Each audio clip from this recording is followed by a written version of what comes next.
అందరికీ శుభోదయం. నవరస ప్రేమాయణం ఛానల్కి స్వాగతం. సూపర్ మార్కెట్లో అందరూ ఎవరి పని వారు చేసుకుంటున్నారు. దానిని మన నీలవేణి సూపర్విజన్ చేస్తుంది. ఇంతలో మన సతీష్ వస్తాడు. మనవాడు ఈరోజు కొంచెం లేటుగా డ్యూటీకి వచ్చాడు. లేటుగా వచ్చిన సతీష్ని చూసి నీలవేణి తలచేతి వాచి చూసుకొని ఎందుకు లేట్ అంటూ నిలదీసింది. అప్పుడు సతీష్ కొంచెం ఇంటి వద్ద పని ఉండే మేడం, అందుకే లేటుగా అయింది అని చెప్పాడు.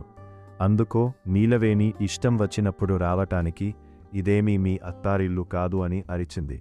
లేటుగా వచ్చినందుకు సాయంకాలం లేటుగా వెళ్ళు, రేపటి నుంచి త్వరగా రా అని చెప్పి వెళ్ళింది.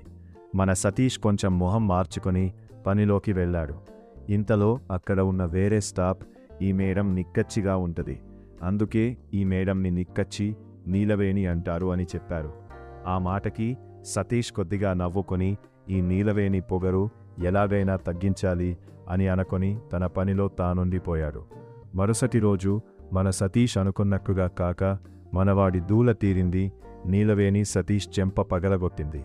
అసలేం జరిగింది, ఎందుకు మనవాడు తన్నులు తిన్నాడు, నెక్స్ట్ వీడియోలో తెలుసుకుందాం. అప్పటి వరకు ఈ వీడియోని లైక్ చేసి మన ఛానల్ని సబ్స్క్రైబ్ చేసుకోండి. Have a good day. See you soon.